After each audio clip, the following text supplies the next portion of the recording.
அஸ்ஸலாமு அலைக்கும் வரஹ்மத்துல்லாஹி வபரகாத்துஹு. தினமும் ஒரு துஆ. அநியாயக்காரர்களிடமிருந்து பாதுகாப்பு கேட்டு ஓத வேண்டிய துஆ. அன்பிற்குரிய அல்லாஹுவின் நல்லடியார்களே, நம்மை சுற்றி அநியாயக்காரர்கள் நிறைந்திருக்கும் சூழ்நிலையில் நமது வாழ்க்கை கழிந்து கொண்டிருப்பதை பெரும்பாலான மனிதர்கள் அனுபவ ரீதியாக உணர்ந்திருப்போம். ஆட்சியாளர்கள் துவங்கி அதிகாரிகளிலிருந்து ஏன் குடும்பத்திலேயே சிலருக்கு அநியாயக்காரர்களுடைய நெருக்கடியும் சூழ்ச்சியும் தொந்தரவுகளும் இருப்பதை பார்க்கலாம்.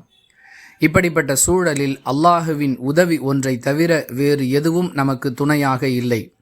எனவே ஒவ்வொருவரும் இதுபோன்ற நெருக்கடி நிலையிலிருந்து மீள்வதற்காக அநியாயக்கார கூட்டத்திடமிருந்து பாதுகாப்பு கேட்டு அல்லாஹுவிடம் கையேந்துவது அவசியமாக இருக்கிறது.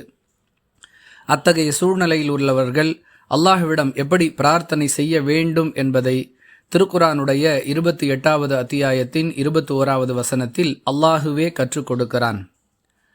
ரப்பி நஜ்ஜினி மினல் கௌமில் ஸாலிமீன். ரப்பி நஜ்ஜினி மினல் கௌமில் ஸாலிமீன்.